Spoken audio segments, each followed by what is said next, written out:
Pour la première fois depuis le début de la saison 10, le prime de The Voice s'est déroulé en direct. Une grande première pour les candidats qui se battaient pour une place en finale. À l'issue de la soirée, ce sont Jim Bauer, équipe de Marc Lavoine, Marguet, équipe de Florent Pagny, Mantissa Aziza, équipe de Vianney, et Cyprien, équipe d'Amel Bent, qui ont été choisis par les téléspectateurs pour devenir finalistes. Si l'organisation de l'émission a été chamboulée par la crise sanitaire, le direct a été permis grâce à un protocole très strict.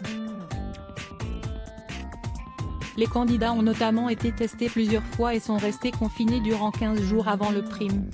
C'est l'année où ils sont le plus près, ils sont beaucoup plus concentrés, car coupés du reste du monde, et une véritable cohésion de troupe se ressent, a expliqué Bruno Berber, le directeur des castings, responsable de l'encadrement des chanteurs aux Parisiens. Et si les candidats étaient très certainement stressés, les coachs étaient eux aussi sous tension.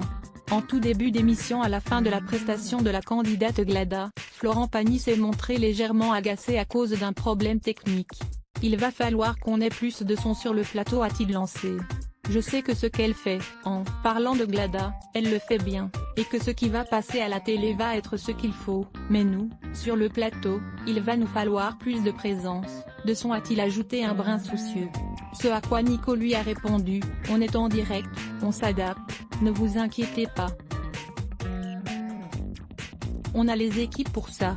Supérieure à lire aussi, je vais la voir demain dans The Voice, on va s'expliquer ». Cette bourde de Karine Ferry au sujet de Florent Pagny qui ne passe pas. Aliénor de la Fontenay à lire aussi @blogtest. Why ?